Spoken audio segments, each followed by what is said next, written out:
Hey everyone, it's Brenda with Stampin' Up here. Today I have a cute little card to show you that I made using Latte Love, and I combined it with More Than Autumn that came out in the new mini catalog, and I also used the mini alphabet dies.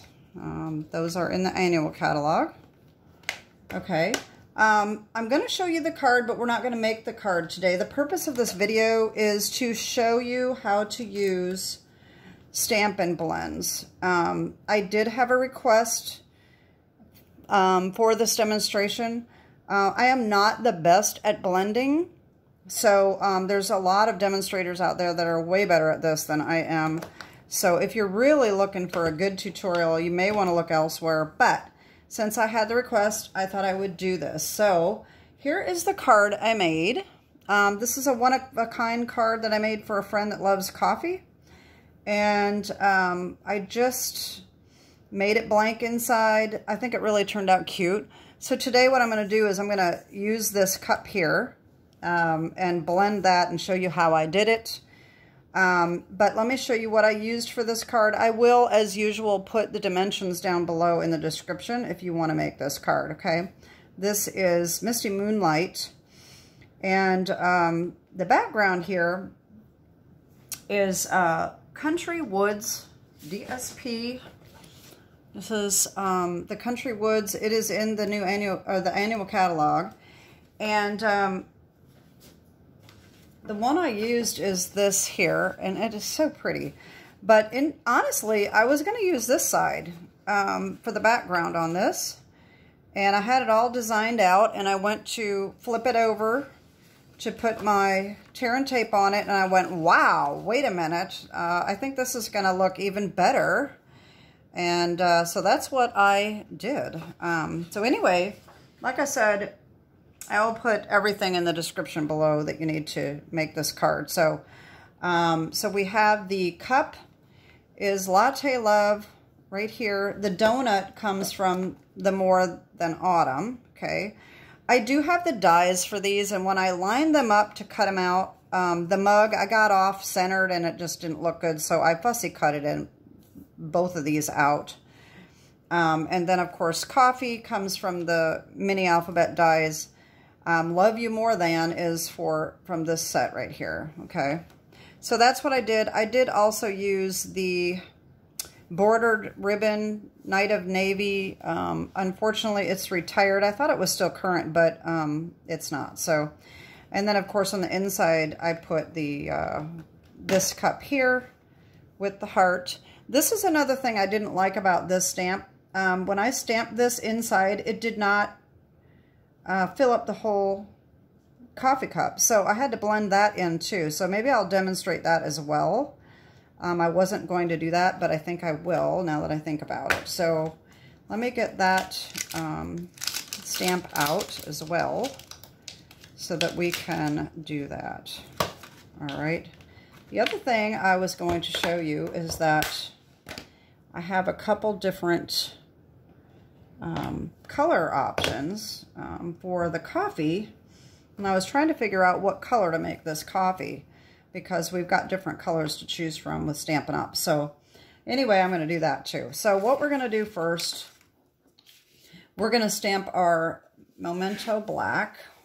Okay, so I'm going to stamp the mug, and I'm going to stamp it 3 times because I'm going to show you the different coffee colors that I came up with. And that did not stamp very well, but that's okay. It's just a demonstration. So, all right, there's that. And then I'm going to do this one here for like the inside here. And that one is going to go right there. Okay. I didn't get the other stamp out. Wait a minute. Okay, I've got to get this one out too.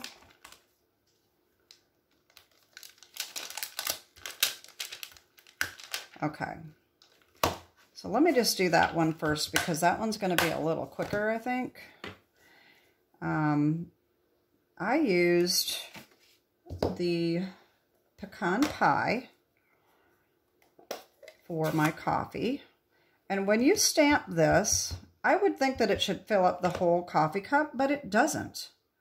And I didn't understand why. I was very disappointed to see how that stamps. I don't know what the designers were thinking when they made this stamp. It really should have been bigger. So what I did is I took the pecan pie. I don't remember which one I used. The Stampin' blend. Let me look at this real quick. Yeah. Okay, so what I did is I just filled this in. I went around the edge and filled this in with the dark. And you can see how this is leaving a line around the edge. And that's when the blending comes in, okay?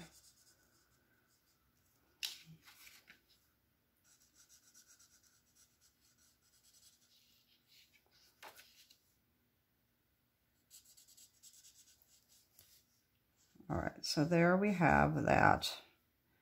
Okay, so we can see that obvious change in color there. So I took the light and I just blended over this. I like to blend in circles because then it leaves, I don't know, it just blends a little easier than if you just do lines.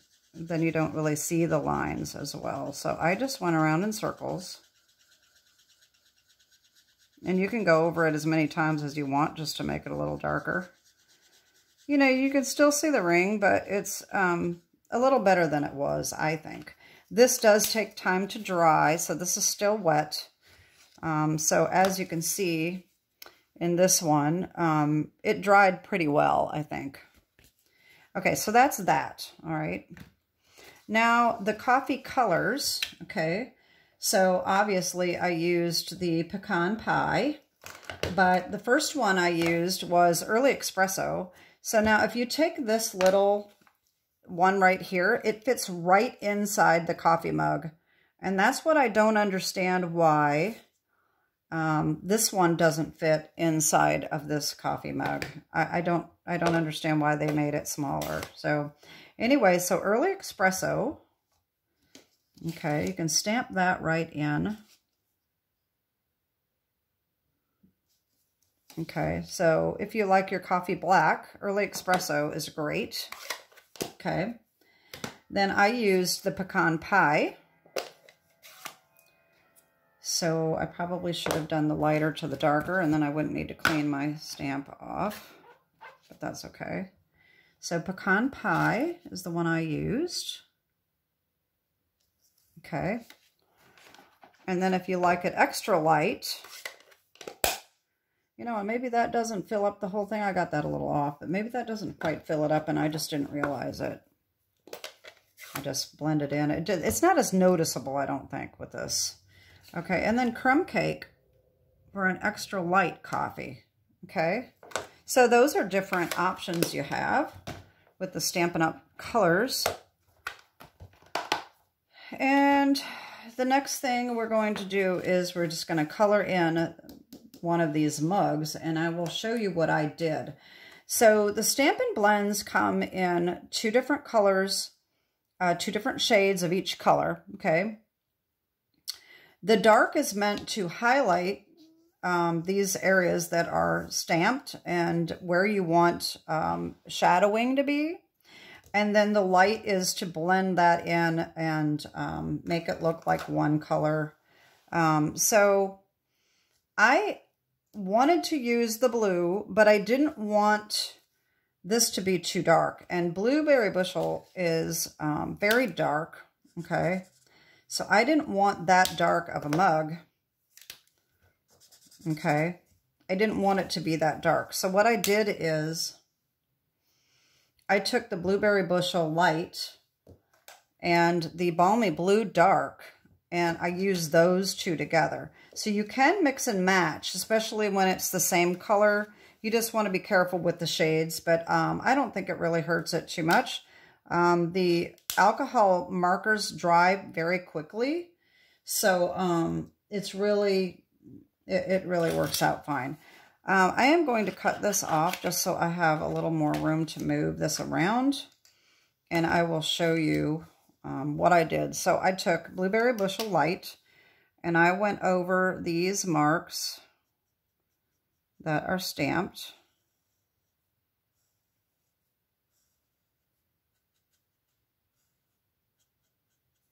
And I also did the bottom of the cup.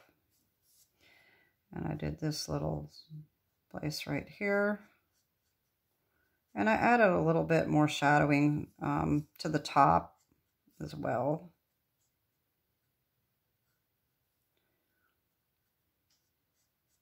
Okay, like that, okay? Doesn't look that great yet, does it? So then I took this in and I did the same thing with the circles, okay? And I just blended it until they kind of start mixing together and you don't see the obvious lines that you made. And like I said, you can go over this as many times as you want to. You can certainly fill in straight away without doing circles in some areas, and then come back and do circles later if it looks like it's making lines. But you can just keep going over the top until you get the desired look you want. You can also add other colors later if this doesn't quite work. If you do these colors and you don't really like the way it looks, just blend in another color over the top.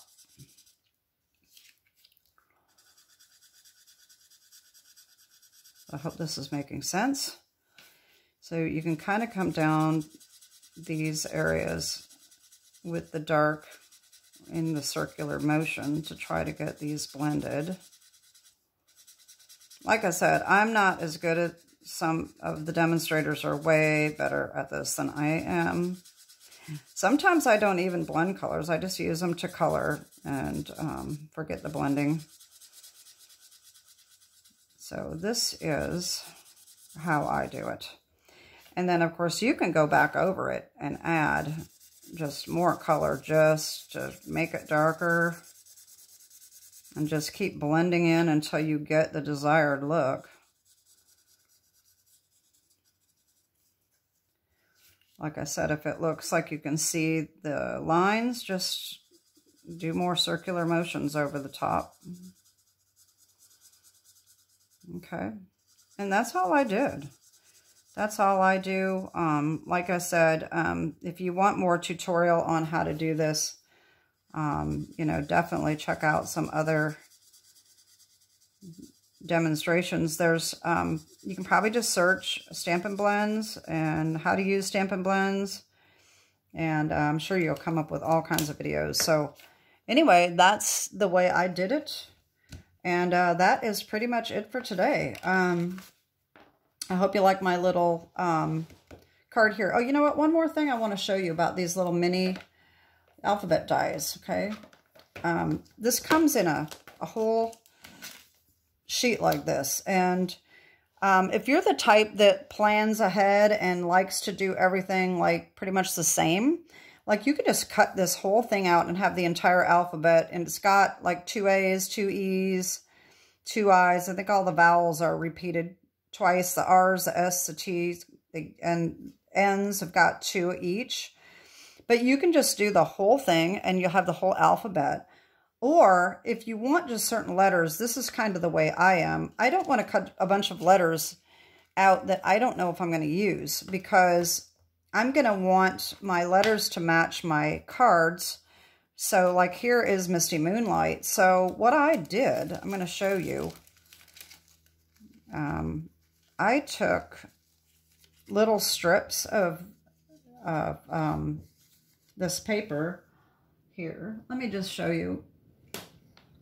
Here, I'm going to bring this in real quick and just cut. I know you probably can't see this, but that's okay. I'm just going to cut one so you can see. Cut one of these pieces. So I just had a little scrap, and what I did is I cut. Oh boy, I moved my camera here. What? There we go. Sorry about that.